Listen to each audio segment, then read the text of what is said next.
কেউ কালো জাদুগ্রস্ত হয়েছে এমন যদি জানতে পারে তাহলে তার করণীয় কি? কুফরি কালাম পড়ে অনেক অলৌকিক কাজ করা যায়। একটা আস্ত সুস্থ মানুষ অসুস্থ হয়ে একদম কবরপর্যন্ত চলে যাবে, আপনি টেরও পাবেন না, ভয়াবহ রোগ হবে।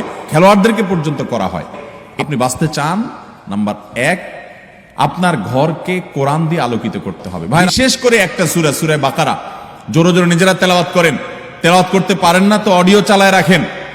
সূরা বাকারার তেলাওয়াত যত বেশি ভাষায় চালু করে রাখবেন, নবী সাল্লাল্লাহু আলাইহি ওয়াসাল্লাম হাদিসে বলা আছে দুষ্ট জিন এবং শয়তান ভাষায় প্রভাব ফেলতে পারবে।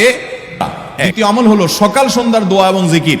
তৃতীয় আমল হলো ঘরের মধ্যে কোনো হারাম জিনিস রাখবেন না, ছবি টবি এটা সেটা রাখবেন না। 4 নম্বর আমল হলো যতবার বাসায় ঢুকবেন বিসমিল্লাহ পড়ে ঢুকবেন, বের হওয়ার সময় বিসমিল্লাহ পড়ে বের হবেন। 3 কুল সকাল সন্ধ্যায়, কুল হুয়াল্লাহ, কুল আযুল ফালাক, কুল রাব্বিন নাস 3 বার সকাল সন্ধ্যার আমলের মধ্যে এটা চলে আসছে। আলাদা করে এটা রাতে সকাল সন্ধ্যায় বিভিন্ন সময় পড়বেন।